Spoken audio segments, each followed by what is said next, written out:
Tulad ng amin nabanggit, ang paghinto sa operations ng PRC ay naka-apekto din.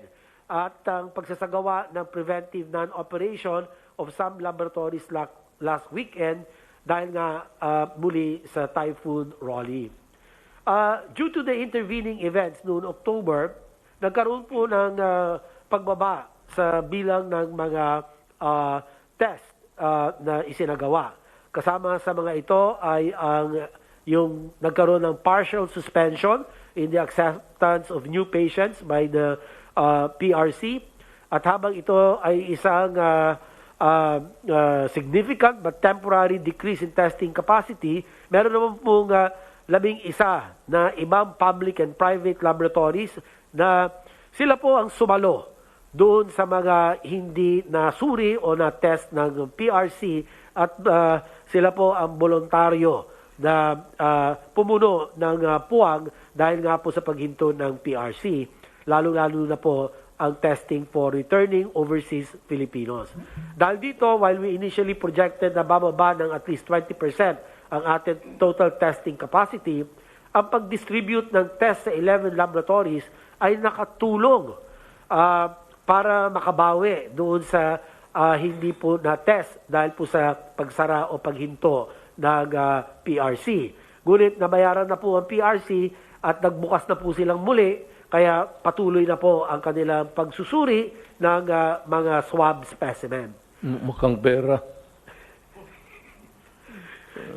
Sa pagsisimula po ng Nobyembre, ang pinsala ng Super Typhoon Rolly kasabay ng undas ay nagdulot din ng paghinto din ng 30 mga laboratorio sa buong bansa.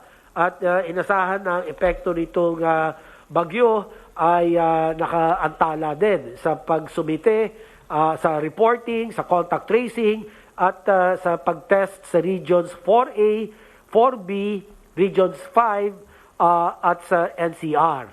At pati rin ang submission ng results sa DOH ay naapektuhan. Next. Yes, sir. Yung drop ng cases, to what factors would you attribute it to?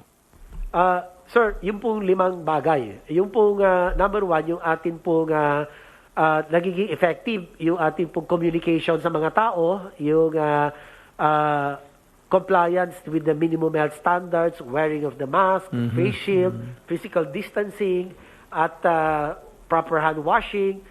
Parang ang mga Pilipino ay nasunod ho, Mr. President, gumanda ang kanilang compliance. May mga datos po nagpapakita na ang rate of masking maganda po sa Pilipinas. So ang mga tao talagang nasunod na po sa mga panuntunan o sa mga advisories ng inyo pong gobyerno. At pangalawa po, yung napaigting ng atin pong IATF at ang National Task Force sa pangasiwa ni Secretary Galvez, bumababa po kami sa mga iba't ibang mga syudad. Lahat po, sinuyod namin ang lahat ng NCR cities and one municipality and all the provinces of Region 4A as well as Region 3 na kung saan po ay medyo tumagal po yung mataas na kaso ng COVID-19 at doon po siniguro namin na ang kanilang active case finding, ang kanila pong contact tracing sa pamumuno po ng Department of Interior and Local Government under Secretary Anyo, talagang tinutukan po namin ito. At ang atin pong isolation and quarantine ng mga tao na naapektuhan, kung mild o asymptomatic, nilalagay po natin sila sa mga isolation or temporary treatment facilities. Yung mga critical cases po, sir, talagang sinusundan po namin, minonitor po natin yan under our One Hospital Command Treatment Czar na si Undersecretary Bong Vega ay talagang natutukan po ito. Kaya makita po natin na patuloy na bumababa yung ating pong kaso at naging matagumpay naman po ang mga interventions po natin. Pero hindi ho tayo pwedeng maging complacent, Mr. President. Yun po ang sinasabi natin sa taong bayan na bagkus nagkakaroon po ng ebidensya na bumababa ang mga kaso, ay hindi po ito dahilan para maging kampante. So, tuloy-tuloy lang po to ang ating pong monitoring, Mr. President. So, you prevent, detect, isolate, treat. Sa mga ospital po ay gumanda rin po ang ating treatment success rate dahil po sa mga bagong gamot at sa mga bagong pamamaraan for a more effective clinical management of the severe and critical cases.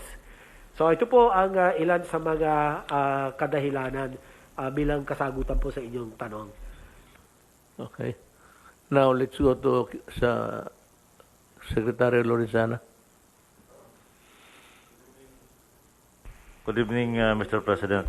Short update lang po ito. Wala po akong slide. Doon po sa relief operations sa Catanduanes, nag-umpisa na pong maghakot yung ating C-130 kahapon ng mga foodstuffs sa iba pang mga supplies para doon. At tutuloy po ito hanggat kinakailangan pumunta roon. Meron tayong nakaantabay na 2 C-130 at saka 4 na C-295 no, kinakailangan magdala ng mga supplies, Mr. President.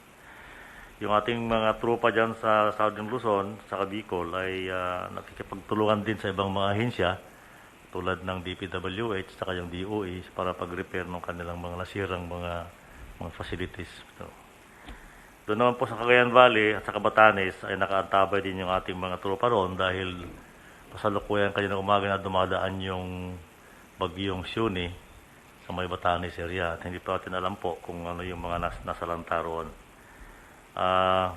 Pangalawa po ay yung mga OFWs na ating inasikaso ay kahapon po 285,982 or almost 286,000.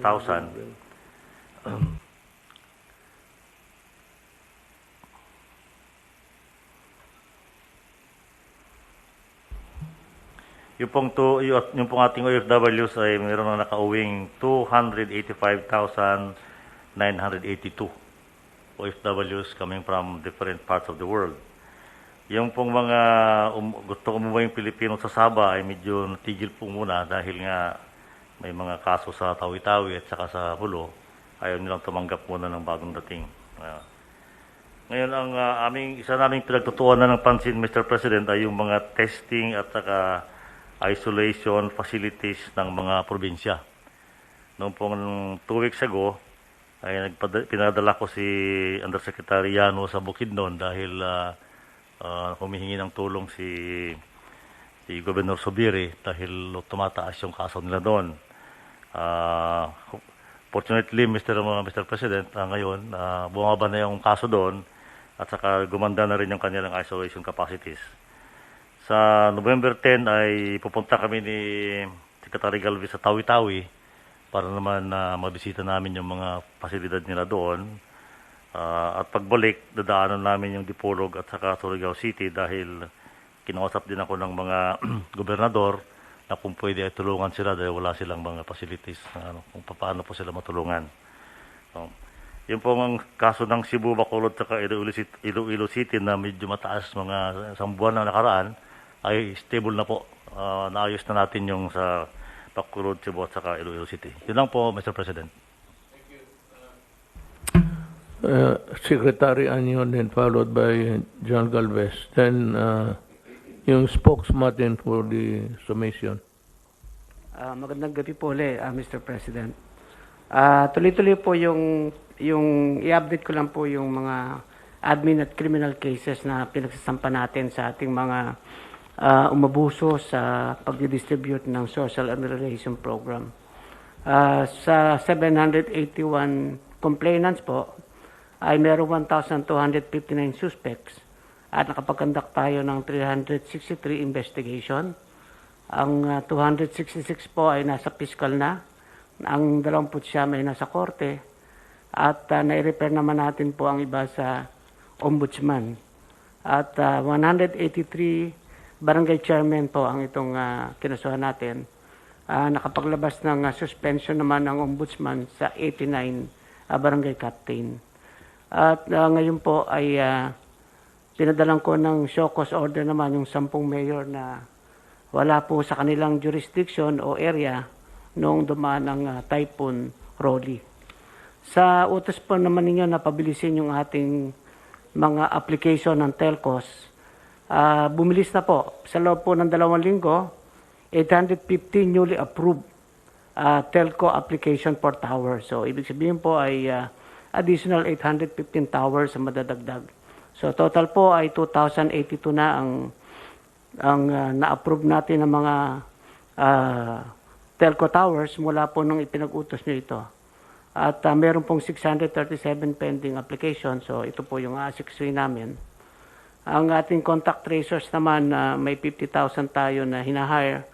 Nakapagsimula na at nagtatrabaho na ang 45,742. So, ito po ay 91.48%.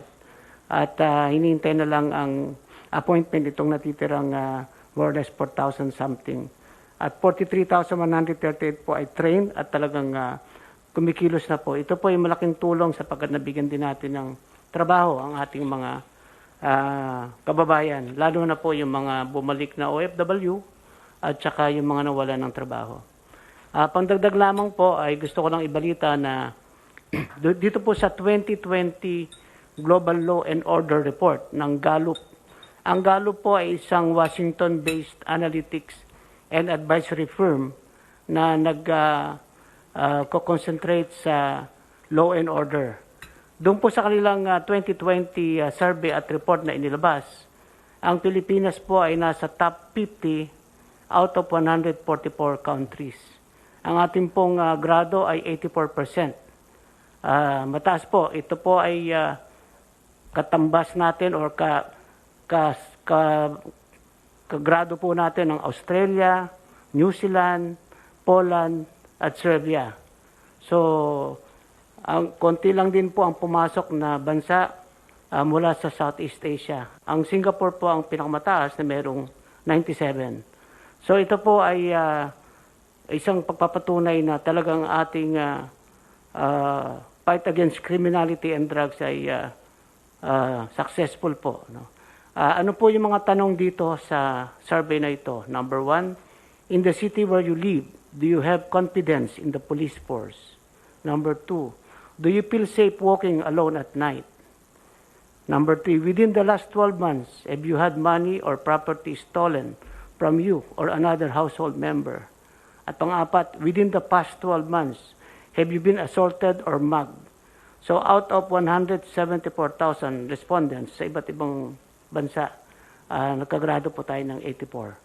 So it shows that people appreciate and recognize the effort of the Philippine National Police and other law enforcement. Yun lang po, mahal na Pangulo. I read that in the briefer, and I was really surprised.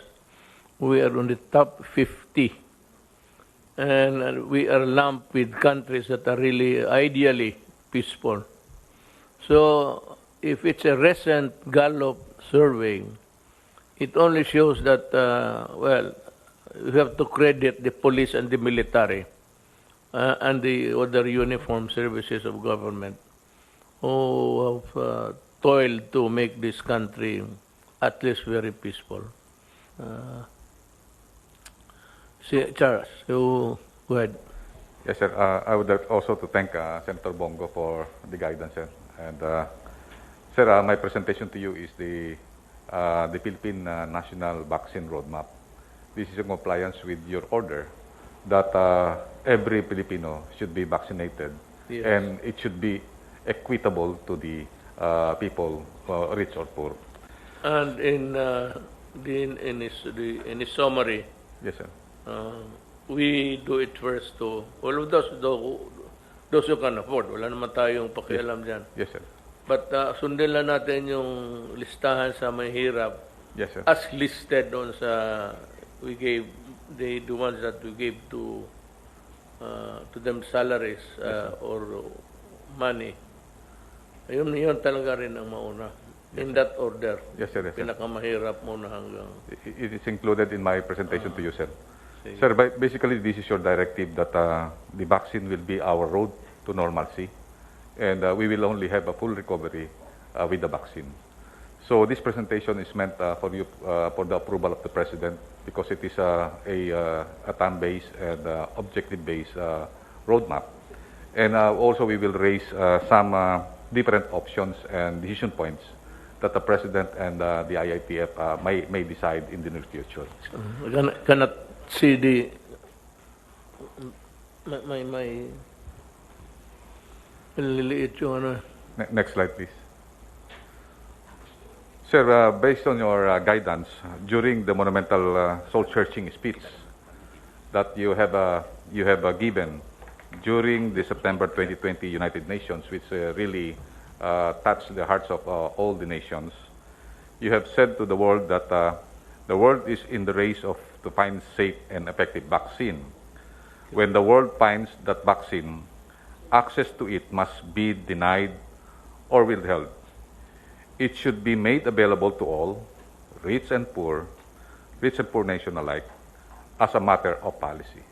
And you have followed, Mr. President, that you intend to vaccinate all of our people, and all should be vaccinated without any exception, which you have spoken last October 15 to the people.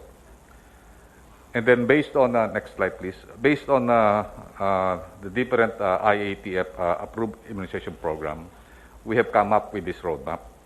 And also during the past 2 weeks, we have met the vaccine expert being introduced to us by no less than Secretary Dominguez and also Mr. Paul Dominguez.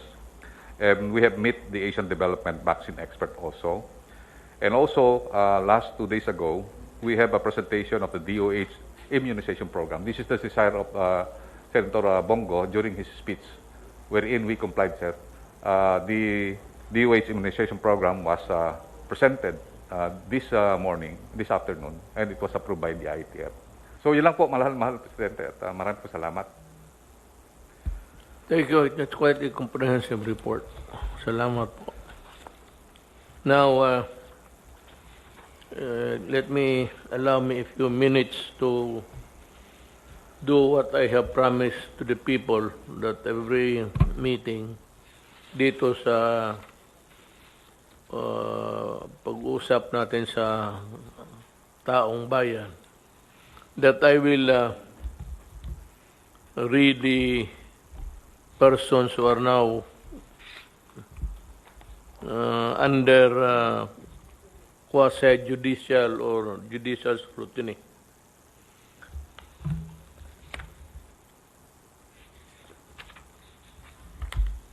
Sa Bureau of Customs,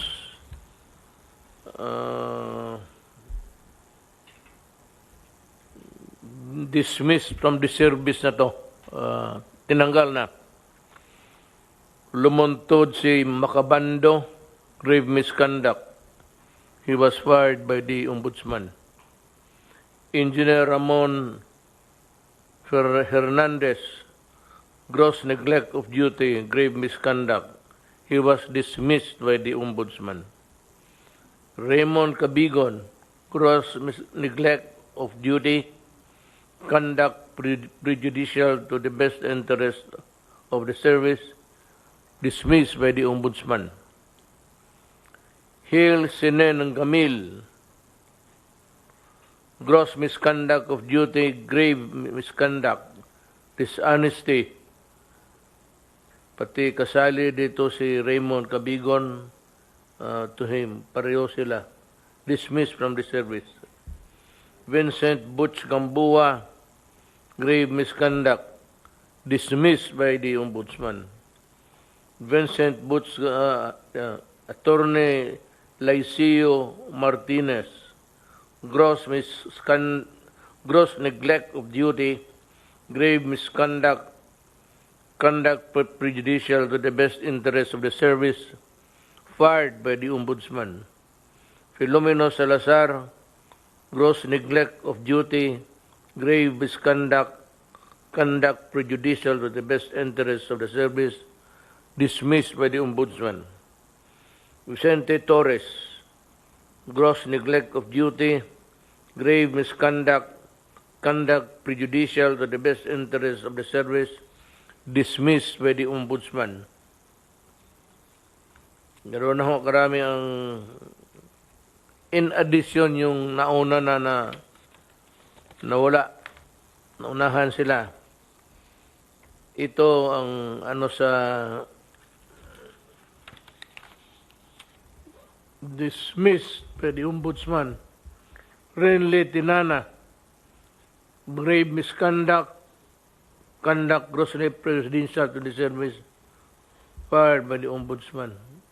J.B. Raul U. Cometa, gross misconduct of duty, conduct prejudicial to the best interest of the service, fired or being investigated by the Ombudsman. Agnes Fabian, Bureau of Customs, with a firm decision from DOF, dishonestly dismissed from the service. Alan Pagkalinawan, grave misconduct, conduct prejudicial to the best interest of the service. The decision by the Customs was affirmed by the Secretary of Finance. Ramon Aquilan, grave misconduct sa BOC, dismissed from the service. Lahat pa na to. Aristotle Tumala, grave misconduct.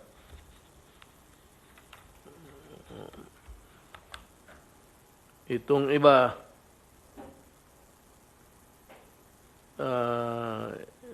I think they are either dismissed or still being investigated. Pero basahin ko na lang. Jennifer Lagman, grave misconduct, investigated by the Ombudsman. Wala na to. Tomas Alcid, grave misconduct, Ombudsman. Fahad Rashid Lukman, serious dishonesty, falsification of documents, pending ata ito sa Civil Service Commission or already dismissed. Suspended from service as penalty, Dante Baliva, grave misconduct, conduct prejudicial to the best interest of the service. Sa facing charges sa Bureau of Customs. Maria Rosario Acosta, neglect of duty, still with the adjudicating body sa Bureau of Customs. Nobel Carandang, gross neglect of duty with the Bureau of Customs. Dolores Domingo, investigated by the Ombudsman. Wala naman siguro. As of today, ganun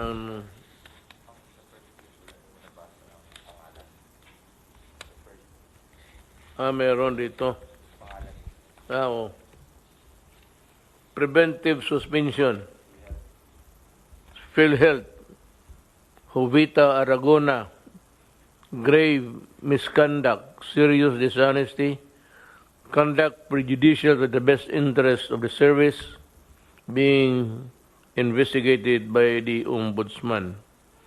Calixto Gabuya Jr., same, PhilHealth, being investigated by the Ombudsman. We can expect shortly the decision of these cases. Next week, we are still investigating DPWH.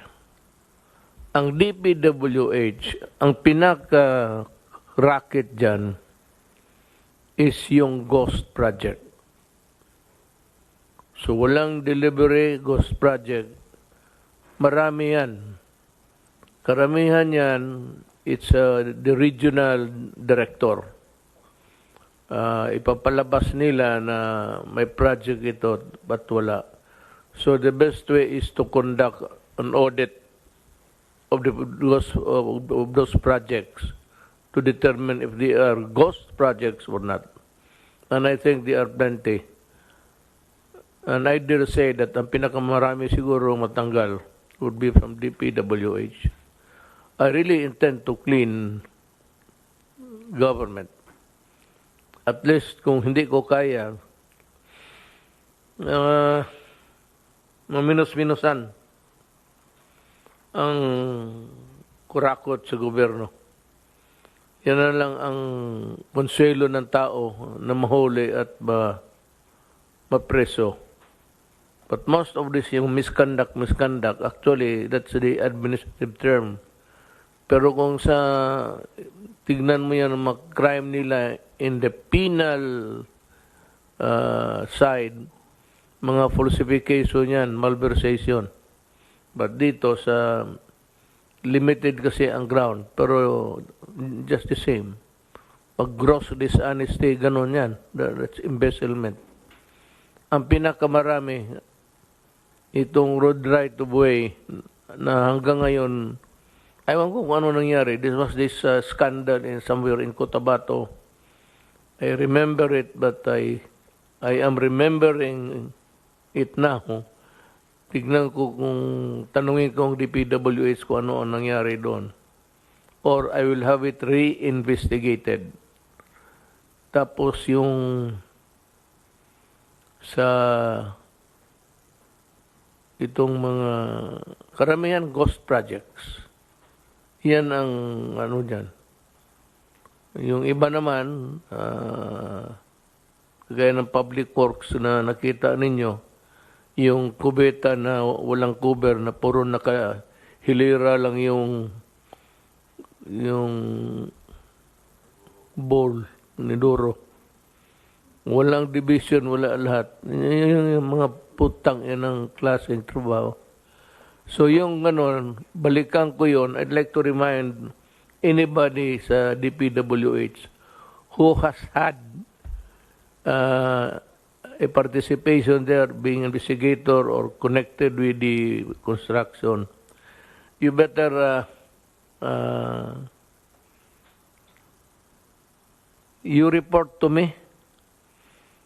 Tanungin ko kayo kung paano ako magdumi kung ganito na para kaming classmate, seatmate kami ng tangin. Kalukuhan, kabastusan talaga. I'm sure, government will not allow that kind of project. No engineering in his department or the engineers themselves would be too crazy to do that. Yan ang mga project na siyaw-siyaw. Yung partial delivery or yung halos yan, ibigay sa iyo yung project na ganun. For the longest time, wala masyadong investigation dyan. Pero kayong may kasalanan dyan sa mga ganun, I advise you to resign now. Resign now. Kasi pagdating ng panahon, I will throw the book at you. Even the kitchen sink.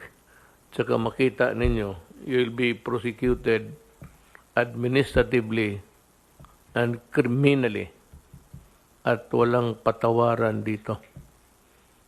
This is not the time for condonation or being basta yung pera ng tao. Ang ibang kasalanan, okay lang.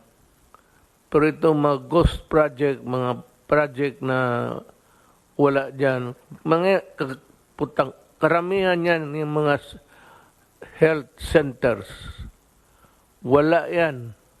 At tip lang yan. Kung yan ang ginawa ninyo, that's short-changing government. You will go to jail for that. I have 2 years to do it and about 6 months to file all the charges.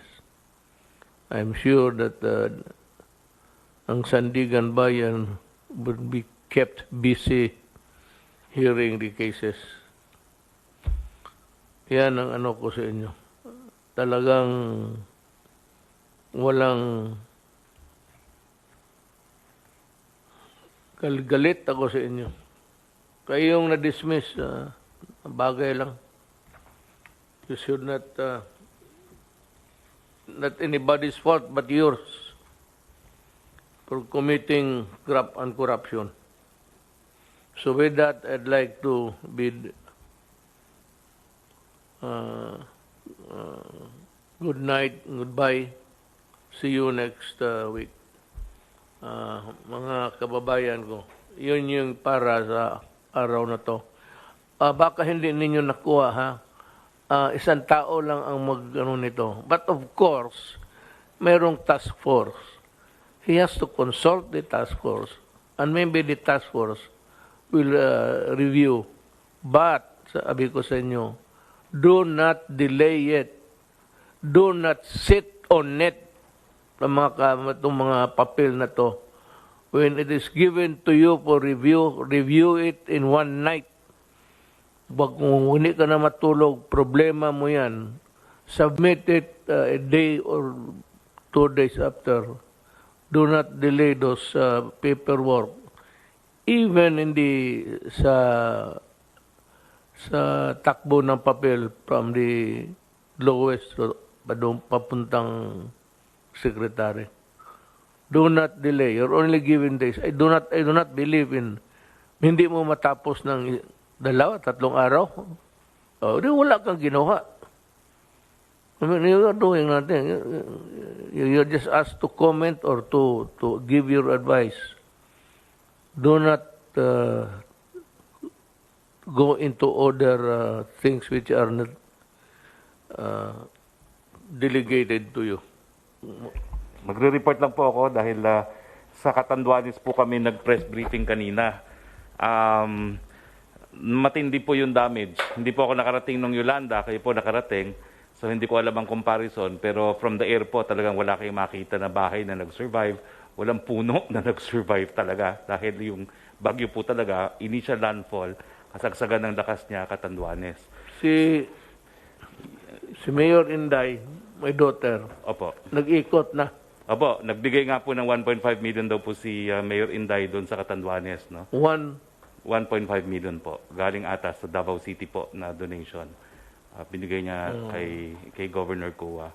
Pero matindi po, mga 35,000 po ang pamilyang apektado. Sa bahay po, 10,000 po ang totally damaged homes, 19,000 partially damaged. Tapos ang evacuees po nila sa government center, 7,000 plus. Yung evacuees sa mga private homes ay 45,886. Report ko rin po na nakarating na po doon si Secretary Bautista. Meron na po tayo mga 10,000 na food packs doon. Hindi lang po dalawang C-130 ang binigay ng Air Force. Meron po 5 eroplano na nagsha-shuttle po dahil 2-3 araw po silang completely isolated. Sira po ang tubig, sira ang kuryente, sira po ang telecommunication. So nagkaroon po sila ng humanitarian flights. Pati tubig po, alam ko po, yung unang 2 flights ng C-130, tubig ang dala at saka pagkain.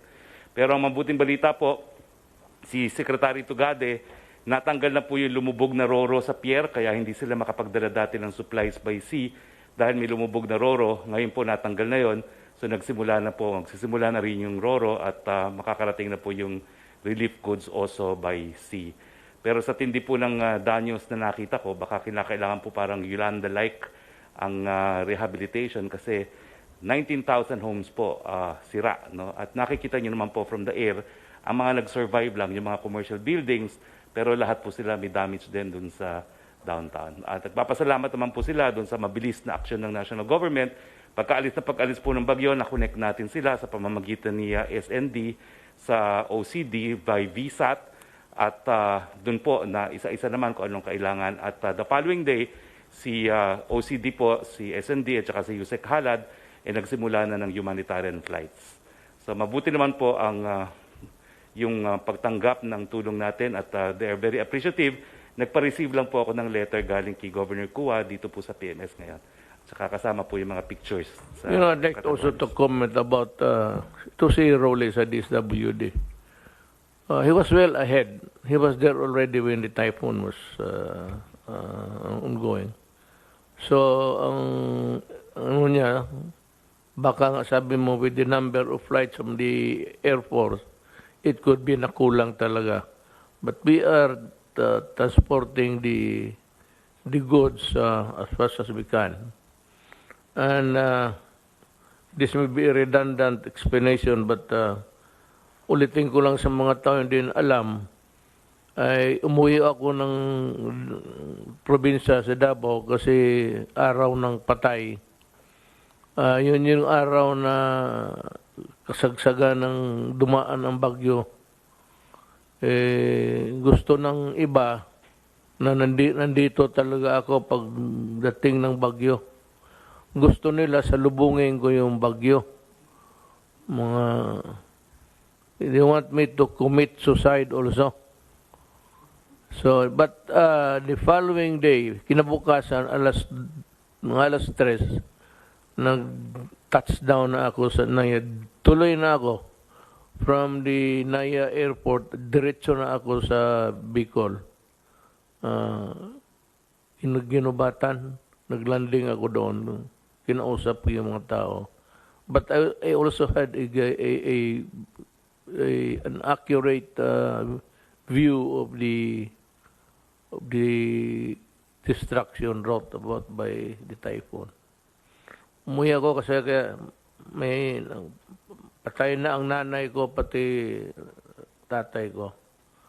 So, yung kayong gumadali, gusto ninyong wala kayong mapuntahan kung hindi magreklamo, magpatay kayo ng isang kamag-anak ninyo para pagdating ng All Souls Day nandoon ka rin sa Lecheng Cemetery. Well, that's a tradition and of course an obligation for Filipino. Ganon tayo Tayo lang naman. Tayo lang ang basta yung even in Christmas there's no celebration. Those of you who have been to the United States, they do not celebrate Christmas. They celebrate, walang New Year. Yung New Year yung sa Times Square. Countdown, but yung nila is yung Thanksgiving ang sa kanila. Hindi Christmas. Tayo lang ang Pilipino. Blow out sa Christmas. Blow out sa New Year. Blow out, inuman dito, inuman doon, wala nang hinto. Tapos nagka-COVID, puta kayo pa ang galit. Salamat po.